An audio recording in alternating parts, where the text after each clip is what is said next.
कमजोर कानून का लाभ उठाकर किस प्रकार से सॉल्वर गैंग के लोग या कहें तो फर्जीवाड़ा करने वाले तमाम वो लोग जो है कि फिर से अपना गौरख धंधा शुरू कर लेते हैं और फिर योग्य अभ्यर्थियों का जीवन को बर्बाद करने में लग जाते हैं, यह आज के वीडियो में आपको पता चलेगा। हाल ही में आपने देखा कि नीट के एग्जाम में व्यापक पैमाने पर फर्जीवाड़ा की खबर निकलकर सामने आई।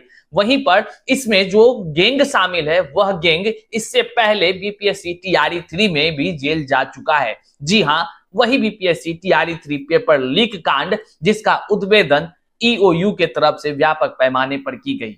अब चिंतन का सवाल है और आपके भी मन में यह विचार आ रहा होगा, क्या कानून इतना ही कमजोर है कि लोग बीपीएससी टीआरई 3 जो कि हाल ही में शिक्षकों की बहाली के फर्जीवाड़ा के क्रम में पेपर लीक हुआ था और उसमें व्यापक पैमाने पर लोग पकड़े गए थे, तो क्या वो लोग इतने जल्दी छूट गए?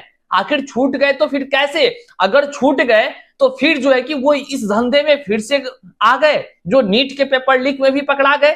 तो ये तार टोटल रूप से एक बड़ा गिरोह है जिसमें करोड़ों नहीं अरबों का खेल चल रहा है और इसको लेकर के क्या कुछ कानूनी प्रक्रिया है आज की इस वीडियो में हम देखेंगे कि और वर्तमान में क्या कानून के आधार पर जो है कि पकड़ धकड़ का चल रहा है, या कह लीजिए कि एक योग्य शिक्षक अभ्यर्थी ही नहीं बल्कि किसी भी बहाली में योग्य अभ्यर्थियों के जीवन को संरक्षण प्रदान करने के लिए किस किस प्रकार की कानून बनाई गई है और वर्तमान में धरातल पर किस प्रकार की कानूनी व्यवस्था को देखी जा रही है और आने वाले दिनों में क्या कुछ केंद्र के तरफ से कानून बनाया जा रहा है इस पेपर लीक को रोकने के लिए। इन तमाम चीजों को हम लोग बारीकी से देखेंगे। इस वीडियो को चंद मिनट निकाल करके अवश्य देख लीजिए ताकि हर चीजों से आप रूबरू हो सके और अपने तमाम साथियों तक साझा कर दीजिए ताकि वह भी सतर्क रहे और जो है कि तमाम चीजों से अपडेट्स हो जाए। आइए करते हैं इसकी शुरुआत। उससे पहले नमस्कार, मैं हूं हरे कृष्ण प्रकाश और आप देख रहे हैं साहित्य आजकल। साहित्य आजकल का मतलब ही है वह सच्चाई जो जाननी आपके लिए है बेहद आवश्यक। साथियों, चैनल पर नए हैं तो सब्सक्राइब कीजिएगा और अपने तमाम साथियों तक साझा करना ना भूलिएगा क्योंकि सच्चाई से रूबरू कराने का अधिकार भी आपको ही है। और आज उसी कह लीजिए सच्चाई के अभाव में लोग इस तरह से फर्जीवाड़े में संलिप्त होते जा रहे हैं या कहिए धन की लालच में अपने आप को इस तरह निस्ते नाबूद करने में लगे हुए हैं जहां से बाहर निकलना संभव ही नहीं। और उसी का परिणाम होता है कि बीपीएससी के पेपर लीक से लोग जो है कि जमानत पर रिहा होते हैं और फिर जो है कि अपने ही देश के अपने ही युवा पीढ़ी के भविष्य को कह लीजिए तो समाप्त करने के लिए यह गौरख धंधे में शामिल हो जाते हैं और व्यापक पैमाने पर फर्जीवाड़ा करने को उतारू होते हैं। फिर जेल जाते हैं, वहां से फिर वो आते हैं, फिर वही खेल। कहने का मतलब अगर एक शब्दों में कहें तो बार बार वही जो है कि लोग पकड़े जाते हैं, बार बार जो है कि तमाम तरह से खुलासा होता है। लेकिन कानून की देखिए क्या प्रक्रिया है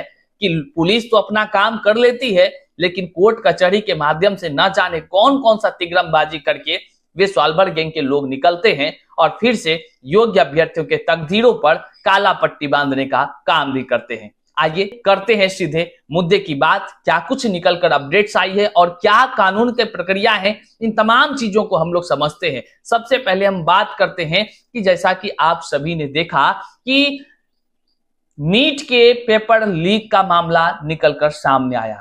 एनटीए का भी आपने जवाब देखा, अब तक का अपडेट है एनटीए की तरफ से साफ कही जा रही है कि पेपर लीक नहीं हुआ है। हालांकि सॉल्वर गैंग लोग पकड़ा रहे हैं, जांच का ये विषय है, उन्होंने ये माना है कि पेपर लीक नहीं हुआ है। वहीं पर जो पुलिस प्रशासन की व्यवस्था है उन्होंने जिस प्रकार से फर्जी करने वाले गिरोह का भंडाफोड़ किया है, उन्होंने साफ शब्दों में दावा नीट किया है कि नीट का प्रश्न पत्र लीक होने के पर्याप्त सबूत हैं हमारे पास। मतलब एक तरफ जहां जांच करने वाले अधिकारी साफ शब्दों में कह रहे हैं कि हमारे पास प्रश्न पत्र लीक हुआ है, इसका पूरा सबूत है, ऐसा इसलिए कह रहे हैं। आपको भी खबर सुनने को मिला होगा कि कई सारे जो है फर्जी करने वाले लोगों को गिरफ्तार करके पुलिस के तरफ से लगातार पूछताछ की जा रही है। पटना में बाकायदा कई जगह 30 से ज्यादा जगहों पर जो है कि सेफ जोन बनाया गया था सॉल्वर गैंग के द्वारा और फिर जो है कि वहां पर प्रश्न पत्र हटाए जा रहे थे। ये ठीक विधि व्यवस्था उसी प्रकार से बनाई गई थी जैसे हाल ही के दिनों में आपने देखा होगा शिक्षक बहाली की प्रक्रिया में जो बीपीएससी टीआरई 3 उसमें पेपर लीक करने वाले गिरोह का जिस प्रकार से कह लीजिए अंदाज रहा है कि कहीं ले जाकर के रात में जो है कि खाना पीना खिला करके प्रश्न उत्तर जम करके रटाना है और फिर जाके सुबह जाकर के वो आदमी छाप देगा और फिर वो बन जाएगा एकदम शिक्षक। अब बन भी गया है, बहुत लोग बन भी गया है, लेकिन जो है कि कह लीजिए जांच की प्रक्रिया चल रही है। पेपर लीक हो गया, वहां स्वीकार 5 दिन बाद किया गया, लेकिन यहां पर भी ठीक उसी प्रकार से सॉल्वर गैंग पकड़े गए और ये वही सॉल्वर गैंग है।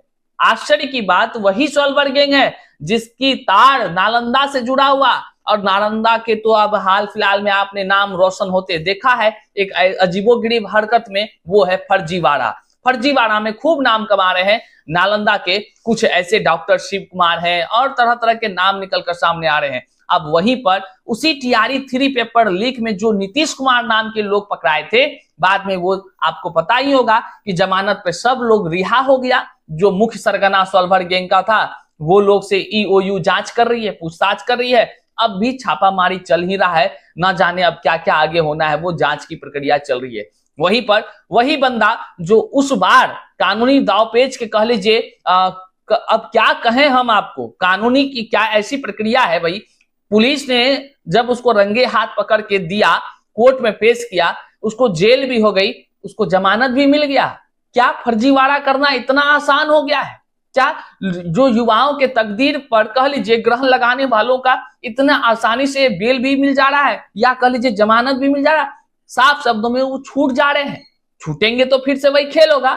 मतलब वही है कि आज जो है मान लीजिए तमाम लोग जो कर रहे हैं वह खेल कर रहे हैं, फिर जेल होगा, फिर से वही खेल होगा। अब तो ये देख लीजिए इसका प्रमाण नीतीश कुमार के तौर पर निकलकर सामने आया है।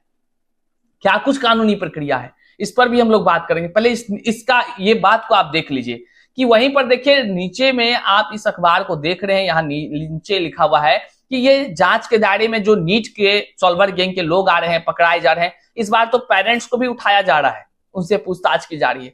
3 अरब से ज्यादा का ये धंधा बताया जा रहा है, इस तरह का ये फर्जीवाड़ा है।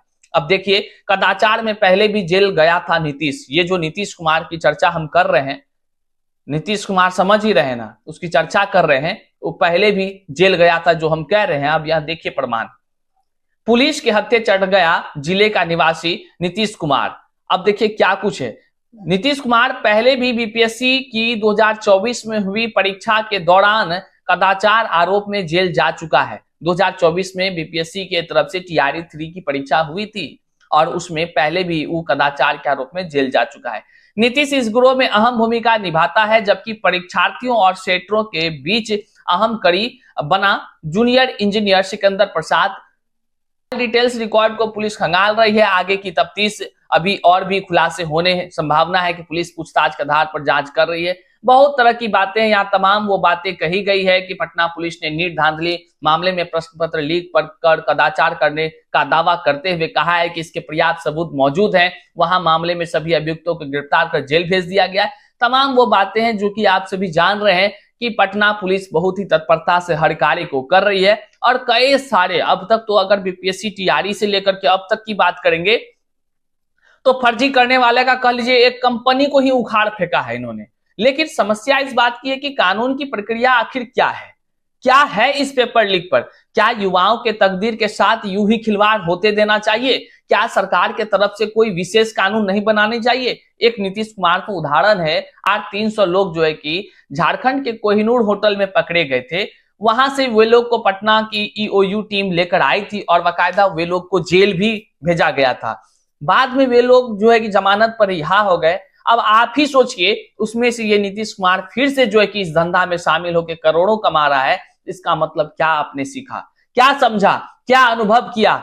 योग्य अभ्यर्थी जो होता है वो दिन रात मेहनत करता है। कैसे उम्मीद करे कि आने वाले परीक्षा में भी सेटिंग गेटिंग का खेल नहीं होगा? कैसे उम्मीद करे? क्यों? क्योंकि कानून की प्रक्रिया देखिए, जहां सजा देनी चाहिए थी वहां जमानत दे दिया जा रहा है, तो वो व्यक्ति तो उसी तरह ना फिर करेगा। इसका मतलब साफ है कि कहीं ना कहीं सॉल्वर गैंग का जलवा इस तरह चल रहा है कि कानूनी प्रक्रियाओं को भी जो है कि नहीं कुछ समझ रहा है, नहीं गुदान रहा है। इसका मतलब साफ है कि सरकार को कानून जो है कि कम से कम इतना मजबूत बनाना होगा इन युवाओं के लिए, जो कि देश के भावी पीढ़ी के निर्माता है। इनके साथ अगर कोई खिलवाड़ करता है तो कम से कम कानून को सख्त बनाने की आवश्यकता है। अब देखते हैं, आपके मन में सवाल आ रहा है कि भैया आखिर कानून वर्तमान में क्या कुछ है, इस पेपर लीक के मामले में कानून क्या है, अभी क्या है कानून। तो देखिए, हम बारीकी से आपको हर वो पहलू को बताते हैं कि कानून वर्तमान में क्या है। दंड संहिता की आईपीसी की धारा 409 या धारा किसी भी व्यक्ति को दंडित करती है और जो किसी परीक्षा में अनुचित साधनों का उपयोग करता है या करवाता है, इस धारा के तहत 3 साल तक की कैद और जुर्माना हो सकता है। कानून को आप समझिए खाली। सूचना प्रौद्योगिकी अधिनियम 2000 के तहत क्या है, यह कानून इलेक्ट्रॉनिक माध्यमों से पेपर लीक करने को रोकता है। इस कानून के तहत 3 साल तक की कैद और जुर्माना हो सकता है। इस कानून के अलावा कई राज्य सरकारों ने भी पेपर लीक को रोकने के लिए कानून बनाए हैं।